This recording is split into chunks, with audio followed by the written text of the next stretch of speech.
Lord be with you. And with your spirit. A reading from the Holy Gospel according to Saint Luke. Glory to you, O Lord.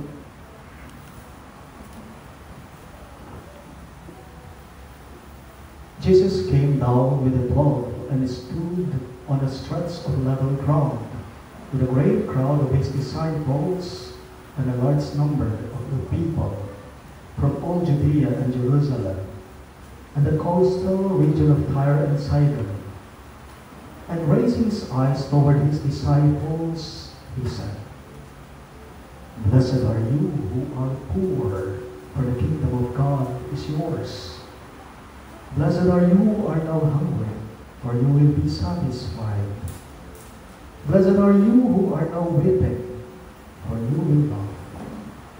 Blessed are you when people hate you, and when they exclude and insult you, and denounce your name as evil, on account of the Son of Man.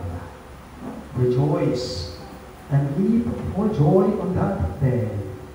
Behold, your reward will be great in heaven. For their ancestors treated the prophets in the same way. But woe to you who are rich, for you have received your consolation. Woe to you who are filled now, for you will be hungry.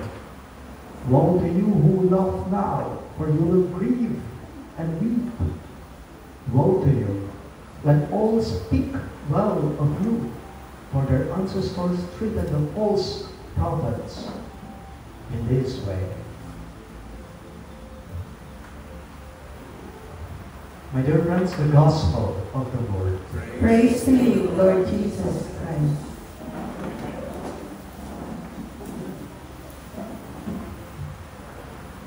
May payabag po kailangan. Ay, ang mayabang.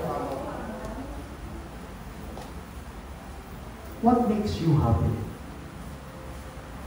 Or what brings you joy in life? Bali po na pong pumbabasan kay ng Ebanghelyo ka mga ining Domingo at habang bigugunang ko, ano mo kayang sabihin mo kaling tao? Aliwa maya pabalita hinggil or the gospel of the Lord. Ano mo yung sabihin ko kay kayo na ako? The joke of the Lord. Ano kaya ang itutugon nyo? Praise to you, Lord Jesus Christ. Bakit? Kasi tila, nagbibiro yata si Jesus sa ating pagbasa ngayong linggong ito. Di ba alam ng Diyos kung paano ang buhay mahirap? Kasakit kaya ang kaluluwa. Napapalo din nga pong Ginoo makanaming dadalasan na rin malungkot kingyera. Napapalo din nga pong Ginoo ding tao dalupan alang anan o papagan. Tingrenang na mesa o alamang tingkasan. Tapos sinasabi niya na blessed daw sila, mapalad daw sila, na hindi pa. What makes you happy? What brings you joy in life? Nano mo imanyat tula king Diego? Nano mo imanyat kaligayan king pamilya Diego? Father, yun lamang po kumpleto kami bilang isang pamilya. Masaya na ako. Maligaya na ako. Father, yun lamang pong malakas ako. Kanina may narinig akong help dito. Malakas ako, wala akong sakit. Pinagpapasalamat ko na. Ako'y masaya na, maligaya na. Father, inya po Valentine's Day, masaya ko uling ikit kay cross ko. Ngayon, wow. Kahapon po, yung mga naglalaba ko sa chancery, yung dalawang matwalang dalaga, biniro ko po silang dalawa. Kako sa kanila, ano pong nagpapaligaya sa inyo? Nanong maniya kaligayan king Deo, ako karela. Kaagad sumagot si Tita Cherry yung isa, amot mga anak ko. Wika na. Si Tita Nora naman, ang naging tungkol sa akin ay ito. Her finger is pointing to the sky. Inapong ginagawa. Ang Diyos ka no, yan man yan tula, ligaya king Deo. But whether we admit it or not, my dear friends, there are indeed people who bring us joy in life. And there are many of them. And we cherish these individuals. Diba? Yung iba nga sa atin yung nagpapaligaya sa buhay nila, pera, titulo, estado, katungkulan, posisyon, at iba-iba pa. But, is the happiness provided by these things real? Or do these provide lasting happiness? Nung naman tayo puging mababaw panlalawin, mababaw na pananaw, marahil siguro, nagbibigay yan ng mga kaligayahan sa buhay natin. Nagbibigay ng kaligayahan. Pero ba nang dalian lang? Nanay tula mo king diya. Sige natin. Nano ing maming kaligayan king diya kasama ng pamilya diya. Paalala lang po, if your heart desires true happiness, seek that which will lead you to heaven. Nung inasaning diya mo, tula, tunay saya, panintunan mo kanuya, pigitang bagay-bagay manatag kanuya ka ang gabalwa. Alam po ninyo, yung mga makamundong kaligayahan, hindi permanente yan. Alam natin, yan ay panandalian lamang. Pero yung makalangit na ligaya, ihahatid ka hanggang sa harapan ng Diyos Ama. What is the message of the gospel? Simple lamang po. Akit mo ing tunay saya, mungkin Diyos naman ka. Akit mo ing tunay, tula, ligaya, mungkin Diyos magsantong ka. You can find true joy and happiness when you dwell in God. Punta ka ng gagawan mo, exam ng gagawan mo, hindi makaayon ng gigabulyan na nangapong gino, matula, masaya ka. Bukod mo king Diyos, tamong aranasan, ing tunay kaligayan. Bukod mo king Diyos, tamong aranasan, ing tunay tulap tinaman. Tanong, sa papaanong pamamaraan? Father, sa papaanong pamamaraan po natin mararanasan ang kaligayahan ay ating makikita sa Diyos lang? Sa papaanong pamamaraan po, Father? Sige nga po. Ang sasagot nito ay ang ebanghelyo natin ngayong linggo, the Beatitudes. Pelag doon yung Ginoo. Dating aral na karinalagad na. Entrada pa lang ng mga sinabi ni Jesus.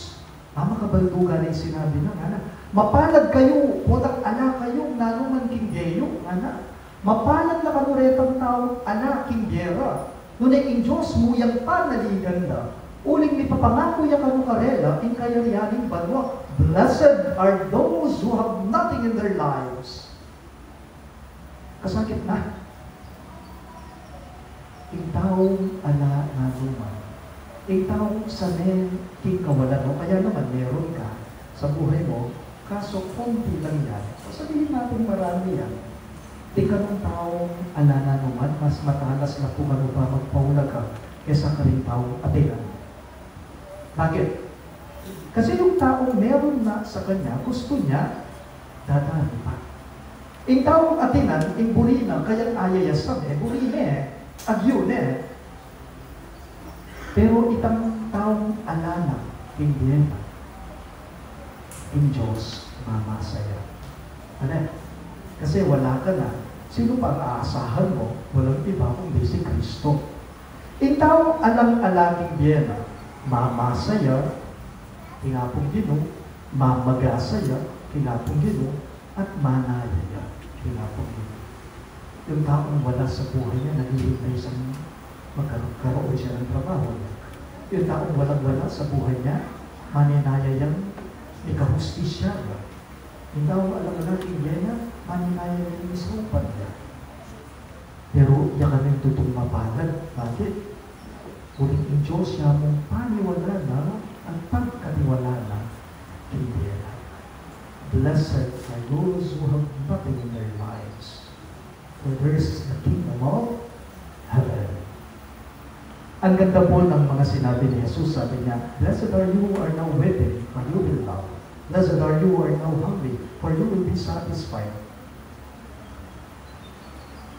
Eh, danuban ka, masaya ka. Malungkot ka? Mapalad ka? Nababalo rin nga pong hindi masakit. Lawan niyo po, ing taong pata king kasakitan, alis tuya, karing parala na makapaldan. Ing taong pata, sanay na sa mahirap, siya yung nakakasumpong ng ligaya sa buhay niya. Di po ba yung mga banyaga na lang? Mga banyaga, di ba may sinasabi sila sa ating mga Pilipino? Kayo mga Pilipino, naperwisyo na nga kayo. Sinalanta na nga kayo ng bagyo. Binaha na nga kayo. Pero nakakasumpong pa kayo ng tuwa sa mga puso ninyo sa tinila. May salanta na kayo, may perwisyo na kayo kung Pilipino. Niyalbuga na kayo, akakwayo pang maili. Akakwayo pang sasaya.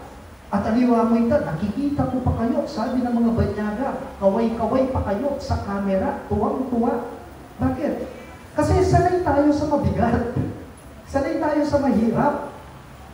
At dahil sanay tayo, kalungkutan man dumating, kaya natin harating. Kasi naman ang Diyos, ang sandalan natin. Dahil ang Diyos, ang sandalan natin. Tanong lang po, bakit mga mapapalad yung mga nagkukulangan sa buhay?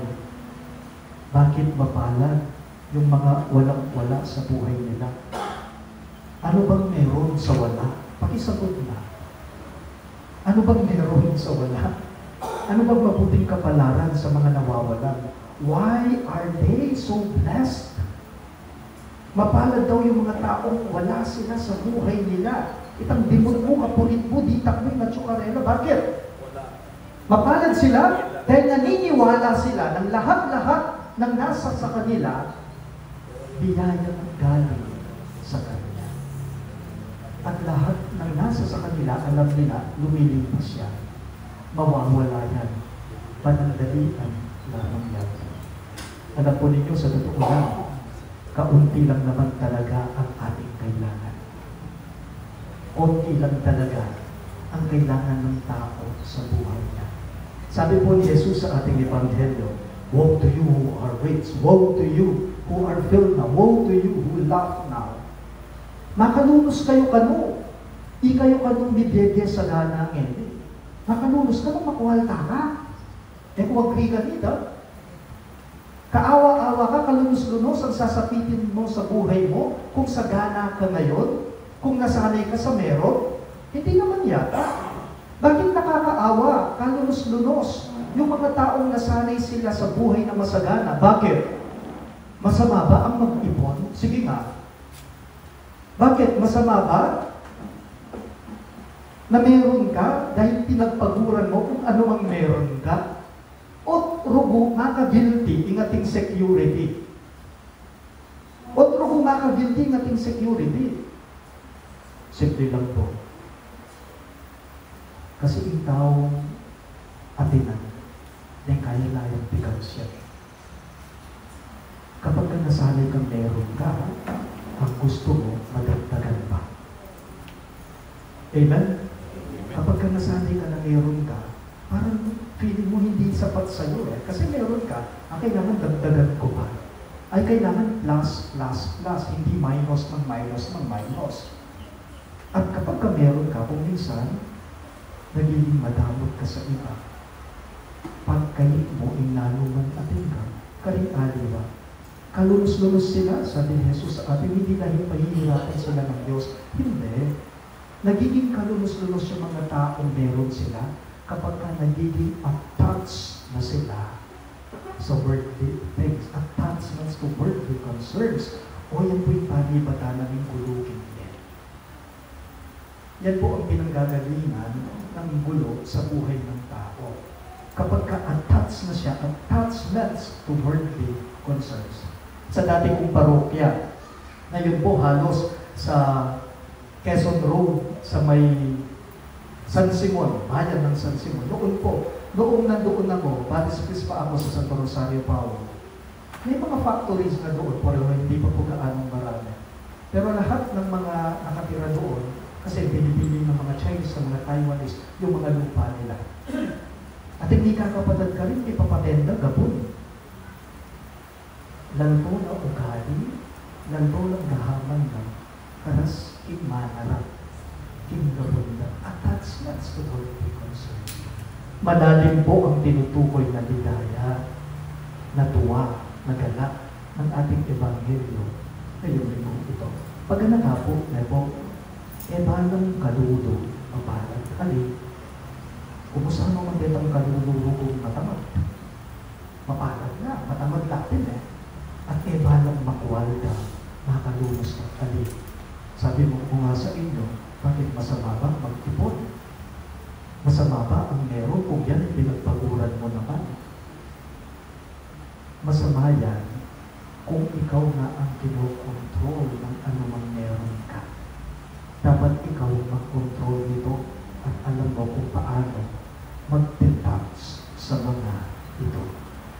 Ako po din kong kakilala, ating makuwal kang tatakot kawalan. Kasi sa nila, hindi masakit. At kaya attached ka ng mga hinya, pero dakal kalulo, dalupan na may kaatin lang. Dakal kalulo, dalupan na dapat atin ko. Uling kalulo ka, mapalag ka, no. At uling makwalta ka, makalunos ka, hindi rin. Itawong alam-alam, itawong hindi kagana ka hanggang alaya, yaing tunay mapalag. Bakit? Kasi ang pinananaligan niya ay walang iba kundi ang Diyos. Remember, my dear friends, if your heart desires true happiness, seek the bridge that lead you to heaven. Why?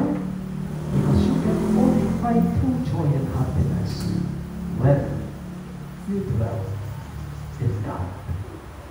Amen?